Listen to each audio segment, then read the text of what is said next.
अस्सलामुअलैकुम नाजरीन। सरदार रात गए ही वापस लौटा था। उसकी आमद से पहले ही मैं सो गया था। सुबह ही उससे मुलाकात हो पाई थी।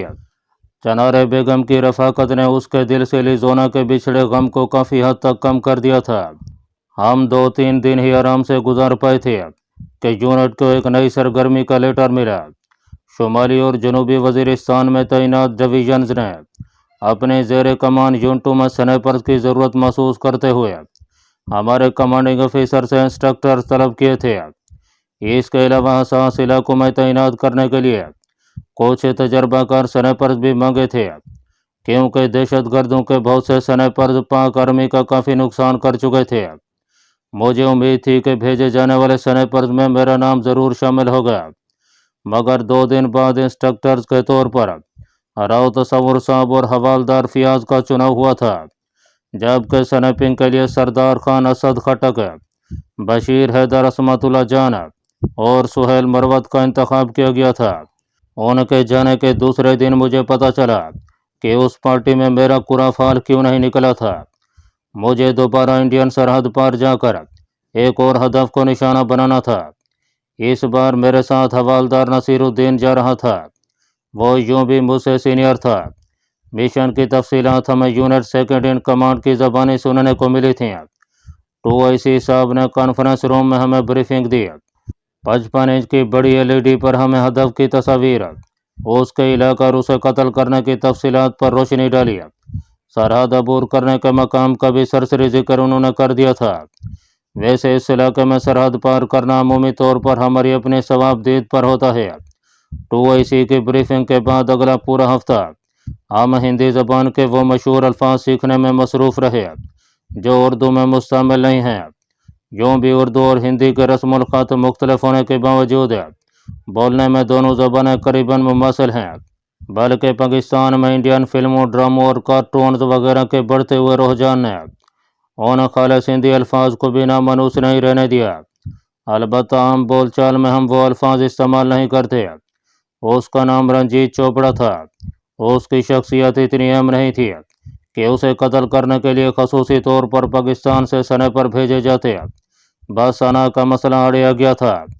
वो शख्स पाकिस्तान में 2 मरतबा दहशतगर्दी की वारदात करने के बाद भी साफ तौर पर बच निकला था। उसके खिलाफ सारे सबूत मिलने के बाद पड़ोसी मुल्क से उसकी गिरफ्तारी का मुतालबा किया गया, मगर ऐसी बात अगर बनिया मान जाए तो उसे बनिया कौन कहे। और मज़े की बात यह कि वो किसी सरकारी एजेंसी या इंडियन आर्मी का फ़र्द नहीं, बल्कि सिर्फ किराए का टट्टू था। इंडियन हुकूमत की हठ धर्मी को देखकर हाई कमान की तरफ से यही हुक्म आया था कि उस शख्स को जिंदा रहकर पाकिस्तान में करने वाली दहशतगर्दी की कार्रवाई पर मिलने वाले इनाम से मुस्तफ़ीद नहीं होने दिया जा सकता। यूँ भी 2 मरतबा मासूम लोगों के खून से हाथ रंगने वाले, बल्कि हिंदू मुहावरे के मुताबिक मासूम लोगों के खून से होली खेलने वाले को यह दोहरी दहशतगर्दी अंदरून खाना बहुत ज़्यादा कामयाब कर गई थी, और अब तो वो बाकायदा सियासत में हिस्सा लेने पर तोड़ रहा था।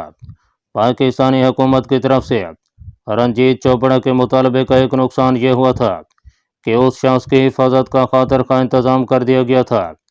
इंडिया में पाकिस्तानी जासूसों की मौजूदगी यकीनी होने के बावजूद ये काम उनसे नहीं लिया जा सकता था, क्योंकि एक तो पाकिस्तानी जासूस ऐसी दहशतगर्द कार्रवाइयों से अमूमी तौर पर दूर रहते हैं जिनसे सिविल अवाम या मासूम लोग मुतासर हों। उनका गैर मुस्लिम होना इस बात को लाजम नहीं करता कि उन्हें जीने का हक नहीं। इस्लाम इस बात की कतई इजाज़त नहीं देता कि किसी भी मजहब या मसलक के बेगुनाह अफराद को कत्ल कर दिया जाए। दूसरा, वो जासूस लड़ाई भिड़ाई के चक्कर में ज़रा कम ही पड़ते हैं। यूँ भी उनमें ज़्यादा तादाद उन अफराद की होती है जो लड़ाई भिड़ाई के फ़न से नाशना होते हैं।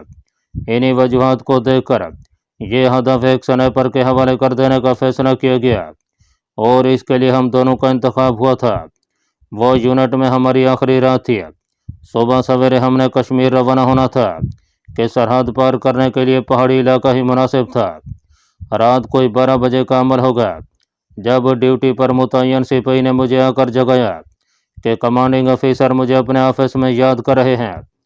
मैंने जल्दी से गुस्ल खाने में घुसकर मुंह पर छींटे मारे اور मुंह पर तौलिया रगड़ कर कमांडिंग ऑफिसर इरफान मलिक के ऑफिस की तरफ बढ़ गया। उस्ताद नसीरुद्दीन भी मुझे अपने कमरे से निकलता दिखाई दिया। यकीनन उसे भी तलब किया गया था। वो मुझे देखकर सर हिलाते हुए मेरे साथ चल पड़ा। कमांडिंग ऑफिसर के अर्दली ने हमें देखते ही कहा कि कमांडिंग ऑफिसर बेताबी से हमारे मुंतजिर हैं, और हम सर हिलाते हुए दफ्तर में दाखिल हो गए। आ गए आप लोग। हम पर नज़र पड़ते ही उसने सामने पड़े लैपटॉप को एक तरफ धकेलते हुए खुश दिली से कहा, बैठें। और हम दोनों ऑफिस टेबल के सामने पड़ी फोम वाली कुर्सियों पर बैठ गए। तो जाने के लिए तैयार हो? इरफान साहब ने मुस्कुरा कर पूछा। जी सर, हम भी एक ज़बान बोले थे। अच्छा, आप लोगों को इस वक्त बुलाने का मकसद ये है कि जाने की तरतीब में थोड़ी सी तब्दीली करना नागुज़ैर हो गई है। अब 2 की बजाय सिर्फ एक स्नाइपर ने जाना है। तो आप दोनों में से कौन ज़्यादा तैयार है? कमांडिंग ऑफिसर ने इंतखाब की जिम्मेदारी हमारे सर पर फेंकी। हम दोनों ने एक दूसरे की जानिब देखा और फिर मैंने गला खंखरते हुए दबे लफ्ज़ों में कहा, सर, उस्ताद नसीरुद्दीन गो मुझसे सीनियर हैं और हर लिहाज से बेहतर भी हैं, मगर इस मिशन पर सरहद पार जाकर ड्रैगन स्नाइपर राइफल हमारे हवाले की जानी है, और इस राइफल को मैं इस्तेमाल कर चुका हूँ, और बदकिस्मती से उस्ताद नसीरुद्दीन को इससे पहले ड्रैगन राइफल इस्तेमाल करने का मौका नहीं मिल सका। ये कोई इतनी बड़ी बात नहीं है सर। उस्ताद नसीरुद्दीन ने नफ़ी में सर हिलाते हुए मेरी बात की तरदीद की। जीशान बिलाशुबा एक अच्छा निशानेबाज है, मगर हिंदी ज़बान पर मुझे इससे ज़्यादा अबूर है, और इससे पहले एक मिशन पर मैं इंडियन सरहद अबूर करके करीबन 1 माह वहाँ रह भी चुका हूँ। कमांडिंग ऑफिसर मलिक इरफान साहब के चेहरे पर खूबसूरत मुस्कुराहट नमूदार हुई। आप दोनों का जज्बा काबिल तारीफ़ है, और मुझे फ़ख्र है कि मुझे आप जैसे मातहत मिले हैं कि माहिर फ़न होने के साथ जिनमें वतन की खिदमत और मोहब्बत का जज्बा भी कूट कूट कर भरा है। बहरहाल मैं जानता हूँ कि इस मिशन के लिए आप दोनों एक बेहतरीन इंतखाब हैं। फिर भी मैं ये जिम्मेदारी जीशान के कंधों पर डालता हूँ। और हवालदार नसीरुद्दीन, आप सुबह मेजर वसीम से मिलकर नए मिशन की तफसीलात मालूम कर लें। आपके पास तैयारी के लिए फ़कत 2 दिन हैं। जी सर। हवालदार नसीरुद्दीन का चेहरा, जो कमांडिंग ऑफिसर की पहली गुफ्तगू पर बुझ सा गया था, एकदम खिल उठा। फ़ी अमानिल्लाह। इरफान साहब ने खड़े होकर हम दोनों से मान का किया और फिर दफ्तर के दरवाजे तक हमें रुखसत करने भी आए। उनके दफ्तर से निकलकर हम दोनों उस्ताद नसीर के कमरे में आ गए। वहाँ वो मुझे इलाके के बारे में ज़रूरी हिदायत देने लगा। वो इससे पहले इलाके के बारे ज़रूरी मालूमात हमें 2IC मेजर वसीम तफसील से बता चुके थे, लेकिन उस्ताद नसीर चूँकि इलाके से ज़्यादा वक्फियत रखता था, इसलिए वो अहम बातों पर दोबारा रोशनी डालने लगा। रात का बकिया हिस्सा मैंने उस्ताद नसीरुद्दीन से उससे इलाके के बारे ज़रूरी मालूमात हासिल करते गुजारा। सुबह की अजान के साथ हमने मस्जिद में जाकर नमाज अदा किया और फिर नाश्ता करके मैं जाने के लिए तैयार था। आखिरी दम तक उस्ताद नसीरुद्दीन की नसीहतें जारी रहीं। सरदार खान और मेरे मोहतरम उस्ताद राव तसव्वुर यूँ भी वज़ीरिस्तान जा चुके थे। बस में बैठकर मैंने अब्बू जान और फूफो से चंद मिनट बात किया, लेकिन उन्हें असल बात नहीं बताई थी। इसके बाद उस्ताद उमर दराज से बात की। उन्हें अलबत्ता मैंने तमाम बात बता दी थी। 2-3 मुफीद मशवरों के साथ उन्होंने ढेरों दुआएं दी। राब्ता मुनक़ते करके मैंने बस की सीट से टेक लगाकर आंखें बंद कर लीं। दोस्त अहबाब की सूरतें किसी फिल्म की तरह मेरी आंखों में घूमने लगी हैं। उनमें महीन की शिकल भी शामिल थी। जाने क्यों वो बेवफा वक्त बे वक्त याद आने लगती है। बहुत मुख्तसर वक्त के लिए वो मेरी ज़िंदगी में आई थी और उससे मैंने बहुत ज़्यादा मोहब्बत की थी, मगर अब वो मोहब्बत नफ़रत में ढल गई थी। बल्कि वो क्या, मुझे तो और ज़ात से ही सख्त किस्म की नफ़रत हो गई थी। लेकिन इसके बावजूद अक्सर औक़ात तन्हाई में उसके साथ गुजारा वक्त बेहतरा याद आने लगता। भरोसे का टूटना बाज़ औक़ात इंसान ही को तोड़ देता है। उसकी बेवफाई और बदकिरदारी ने मुझे भी तोड़ दिया था। अब तो बस दिल में वतन की खिदमत के अलावा कोई तमन्ना, कोई ख्वाहिश बाकी नहीं रही थी। पहले मैं सोचा करता था कि जाने कब मेरी नौकरी की मुद्दत पूरी होगी और मैं महीन के साथ अपनी ज़िंदगी के बकिया अय्याम गुजारूंगा, और अब नौकरी की मियाद पूरी होने के खौफ से दिल महसूस होकर रह जाता कि इसके बाद मेरी ज़िंदगी का क्या मुशर्रफ होगा। कुरान मजीद फुरकान हमीद में रब करीम ने मियाँ बीवी को एक दूसरे का लिबास करार दिया। गोया मर्द के लिए अपनी औरत और औरत के लिए अपने मर्द से बढ़कर कोई करीब नहीं होता। नबी पाक सल्लल्लाहु ताला अलैहि वसल्लम को अपनी चारों बेटियों से बहुत ज़्यादा मोहब्बत थी, ख़ुसूसन सैयदा फ़ातिमा रज़ी अल्लाह ताला अन्हा पर आप सल्लल्लाहु अलैहि वसल्लम ख़ुसूसी शफ़क़त फरमाया करते थे। इसके बावजूद इस जहान फ़ानी से रुखसत होते वक्त आप सल्लल्लाहु ताला अलैहि वसल्लम का मुबारक सर मोमिनों की मां अम्मी जान सैयदा आयशा सिद्दीक़ा रज़ी अल्लाह ताला अन्हा की मुक़द्दस गोद में था। बीवी का रिश्ता इतना खूबसूरत, इतना मुफीद और इतना प्यारा है कि इसके मुकाबल कोई रिश्ता पेश नहीं किया जा सकता। लेकिन मेरा इस मुक़द्दस रिश्ते पर से एतबार उठ गया था। मैं चाह कर भी औरत पर एतबार नहीं कर सकता था।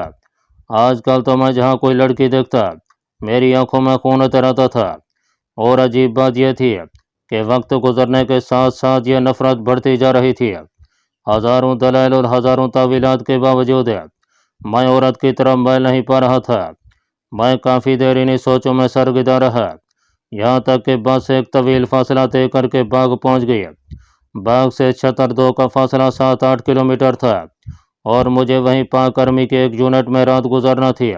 बाग से छतरदो के लिए वैगनें और डटसन वगैरह दिन के वक्त दस्तियाब होती हैं। एक वैगन में बैठकर मैं छतरदो पहुंचा। वैगन से उतरते साथ मुझे रोड के किनारे एक गेट पर पाक आर्मी का जवान ड्यूटी पर खड़ा नजर आया।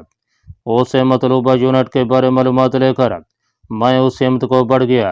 मतलूबा यूनिट के गेट पर अपना तारुफ कराने पर उसने मेरा सर्विस कार्ड देखकर मेरी पहचान को यकीनी बनाया और फिर मुझे गेट पर बने इस्तकबालिया के कमरे में बिठाकर अपने सीनियर से बात करने लगा।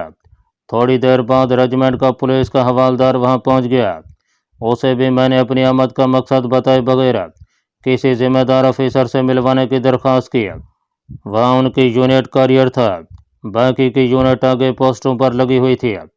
अलबत्ता ऑफिसर मेस में एक कैप्टन साहब मौजूद था जो गलबन छुट्टी से वापस आया था। रेजिमेंट पुलिस के हवालदार नसरुल्लाह ने इंटरकॉम पर ऑफिसर से बात करके मुझे वहीं ले गया। कैप्टन काशिफ उस यूनिट के क्वार्टर साहब मास्टर था। पुरतपाक अंदाज में मुसाफा करके उसने मुझे बैठने को कहा। मेरे नशीस संभालते ही वो हवालदार की तरफ मुतवज्जे हुआ। नसरुल्लाह, आप जाएं और चाय वगैरह का मेस वेटर को बता दो। जी सर कहकर नसरुल्लाह सैल्यूट करता हुआ बाहर निकल गया। जी राजा ज़ीशान हैदर, बताएं क्या मसला है। इस मर्तबा मैंने जेब से खुफिया चिट्ठी निकाल कर उसकी तरफ बढ़ा दी। चिट्ठी पढ़कर वो गहरी सोच में खो गया। चंद लम्हे सोचने के बाद वो मेरी जानब देखते हुए मुस्तफसिर हुआ। वैसे क्या आप सरहद पार जाने के मकसद पर रोशनी डाल सकते हैं। मेरे होंठों पर मदम सी मुस्कुराहट नमूदार हुई और मैंने मुंह से कुछ कहने की बजाय नफ़ी में सर हिला दिया। हों कहकर उसने इस बात में सर हिलाया और फ़ोन उठाकर बटालियन में रब्ता करने लगा। चंद सेकंड बाद वो अपने कमांडिंग ऑफिसर से महवे गुफ्तगू था। उसने मेरा नाम वगैरह ही बताया था कि उसे आगे से हिदायत मिलने लगी। यकीनन उन्हें बदरिया फ़ोन या चिट्ठी पहले से मेरी आमद के बारे मतला कर दिया गया था। वो खामोशी से कमांडिंग ऑफिसर की बातें सुनता रहा। दरमियान में वो जी सर और ठीक है सर कहकर तईद भरे अंदाज में अपना सर हिलाता रहा। जो ही दूसरी जानब से बात मुकम्मल हुई उसने रसीवर रख दिया। उसी वक्त मेस वेटर चाय के बर्तन लिए अंदर दाखिल हुआ। चाय पीने के दौरान ही उसने हवालदार नसरुल्लाह को बुलाकर मुझे मेहमान खाने में सुलाने का हुक्म दिया और मुझे बताया कि मैंने अगली सुबह उसके हमरा बटालियन हेडक्वार्टर जाना था।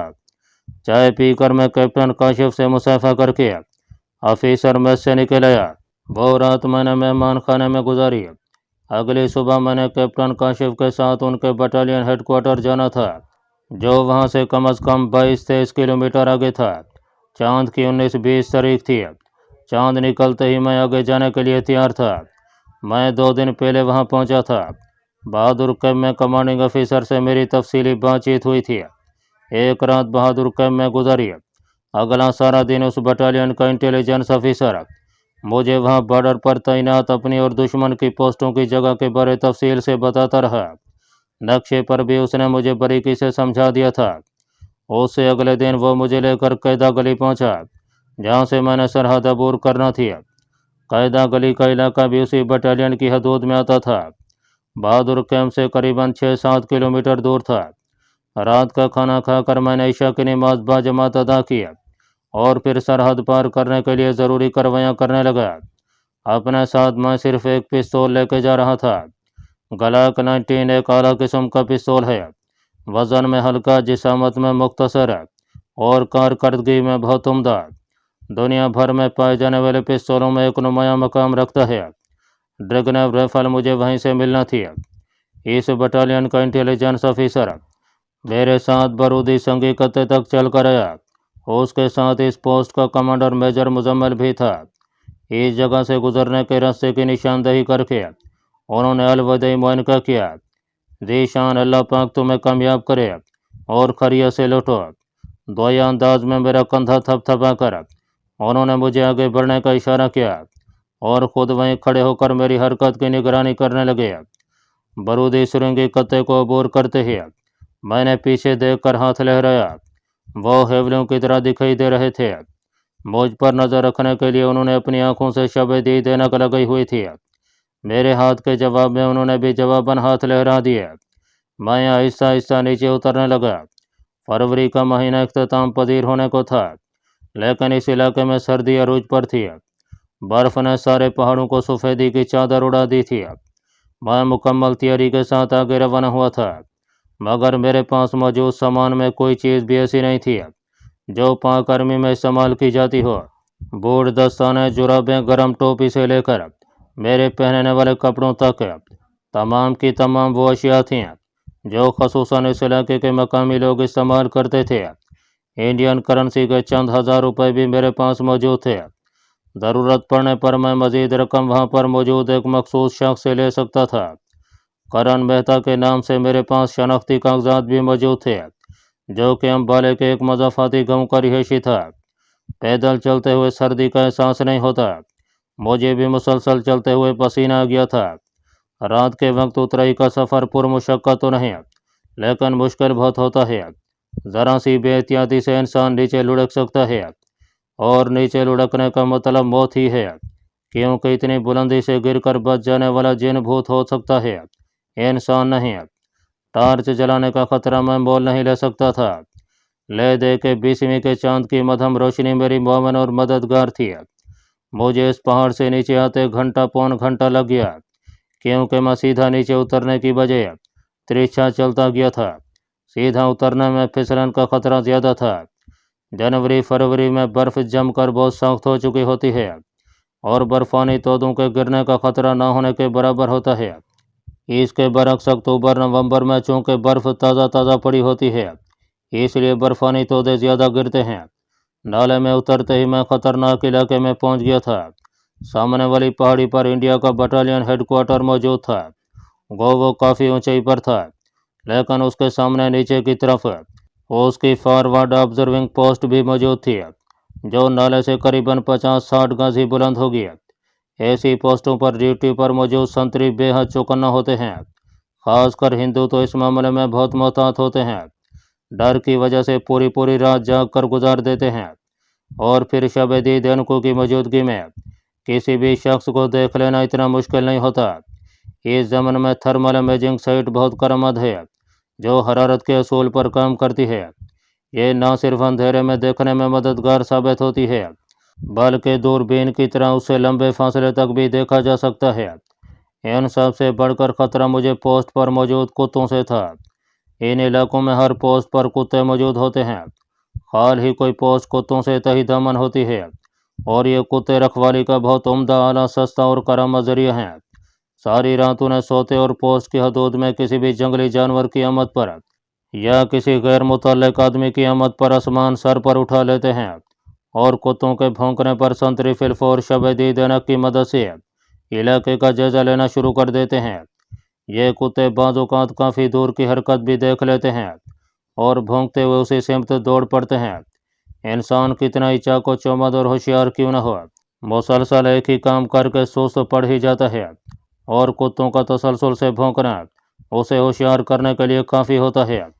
इन्हीं कुत्तों के खौफ से मैं फॉरवर्ड ऑब्जर्विंग पोस्ट से मुखालिफ जाने बिल्कुल नाले की जड़ में झाड़ियों की आड़ लेता हुआ गुजरने लगा। दिन को अपने पोस्ट से मैं इस इलाके का अच्छी तरह जायजा ले चुका था। इस फॉरवर्ड पोस्ट से किलोमीटर भर आगे मुझे चंद घर भी नजर आए थे।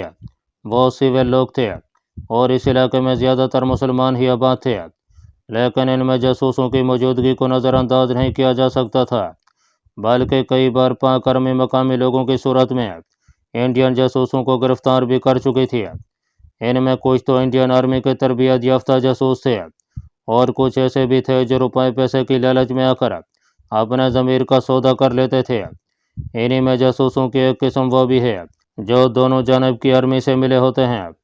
ऐसे लोग पाक आर्मी की कार्रवाइयों और हरकत की खबरें इंडियन आर्मी तक पहुंचा देते हैं और इंडियन आर्मी की बातें पाक आर्मी तक ले जाते हैं।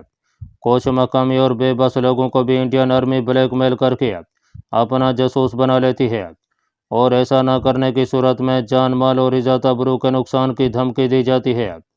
मुख्तसरन यह कि वहाँ किसी मकामी आदमी पर एतबार करना निहायत मुश्किल है। सरहद अबूर करने के बाद भी यह मसला जूं का त्यों बाकी रहता है। किसी भी शख्स पर एतबार करने के लिए ज़रूरी होता है कि उसके बारे सरहद अबूर करने वाले किसी भी जासूस और मेरी तरह किसी हदफ की तलाश में आए हुए शख्स को पहले ही से मतला कर दिया जाए कि फ़िलाँ शख्स से रब्ता करके मदद हासिल की जा सकती है, वरना इसके अलावा किसी पर भी एतबार करने की सूरत में पकड़े जाने का ख़तरा बहुत ज़्यादा है। मुझे भी चंद मखसूस नाम और उनसे मिलने के लिए शनाख्ती अल्फाज वगैरह बता दिए गए थे। जिस आदमी से मैंने ड्रैगन राइफल लेना थी वो हिंदू का नाम और शनाख्तधार एक मुस्लिम था। उसका नाम आदित्य वर्मा था। उसने शादी भी एक हिंदू लड़की से की हुई थी। नामालूम वो कब से वहाँ मौजूद था। पाकिस्तान से जाने वाले खास उल खास अफराद को उसके बारे में बताया जाता। मेरे मकसद को मद्देनज़र रखकर मुझे भी उसी से मिलने का हुक्म दिया गया था। मैं नाले में आगे बढ़ता रहा। नाले में बर्फ़ मौजूद नहीं थी, अलबत्ता दरमियान में साफ़ और शफाफ पानी ज़रूर बह रहा था। पानी की सतह तो चंद इंच से ज़्यादा बुलंद नहीं थी, अलबत्ता चौड़ाई में नाला 7-8 गज से ज़्यादा वसी था और उसमें बिखरे हुए पत्थरों पर पाँव रखकर बगैर जूते भगोए नाले को अबूर करना निहायत आसान था। नाले में मौजूद घर निस्बतन बुलंद जगह पर वाक़ थे। तमाम घर नाले में कदरे दाएं जाने वाक़ थे, जबकि इंडियन पोस्टें बाएं जाने वाक़ थीं। मैं उन घरों से 200 गज पहले ही वो नाला एहतियात से अबूर करने लगा, क्योंकि नाले के दाएं किनारे हरकत करना मुमकिन नहीं रहा था। ऐसा करने की सूरत में मुझे उन घरों के दरमियान से गुजरना पड़ता और उस आबादी में कुत्तों की मौजूदगी यकीनी थी। एक अजनबी पर वो जिस कदर गज़बनाक अंदाज में भौंकते इसका अंदाज़ा लगाने के लिए अकल बीना की ज़रूरत नहीं है। नाले का पानी पत्थरों से टकराते और हल्के फुल्के नशेब फराज से गुजरते हुए धीमी धीमी सरगोशियाँ कर रहा था। ऐसी सरगोशियाँ गर्मियों के मौसम में तो भली लगती हैं, लेकिन सर्दियों में यह खूबसूरत शोर कपकपी तारी कर देता है। पत्थर पानी में मुसलसल पड़े चिकने हो गए थे। उन पर पाँव जमा कर नाला अबूर करना थोड़ा दुश्वार गुजार लगा, क्योंकि फिसलने की सूरत में कपड़े गीले होने का अंदेशा था और इस इलाके में मौसम भी किसी कमीने दुश्मन से कम नहीं है। सर्दी किसी जान लेते वक्त मजहब, इरादा और मकसद नहीं पूछती है, बस जो उसकी लपेट में आ जाए उसका काम निपटा देती है। नाला खरिया से पार करके मैं नाले के बाएं किनारे चलने लगा। मुझे सबसे बड़ी सहूलत वहाँ बिखरी हुई झाड़ियाँ दिखाई दे रही थीं। उनकी आड़ लेकर चलते हुए मैं दुश्मन की नज़रों से ओझल था। आगे जाकर वो नाला बाएं जाने मुड़ रहा था। इसी जानिब 30-35 किलोमीटर के फासले पर ओडी शहर था। मेरी मंजिल अम्बाला का शहर था।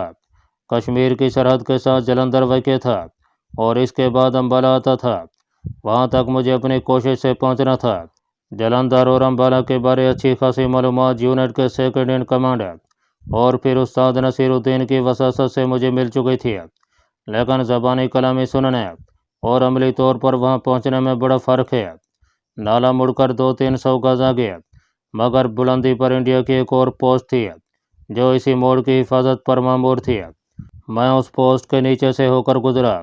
वहाँ बनी हुई पगडंडी इस बात का मजहर थी कि वो रास्ता मुसलसल इस्तेमाल में रहता था। ऐसे रास्ते पर चलना इस लिहाज से मुफीद रहता है कि बारूदी सुरंग वगैरह का ख़तरा नहीं होता। मैं भी उसी रास्ते पर हो लिया। वहाँ काफ़ी झाड़ियाँ फैली थीं।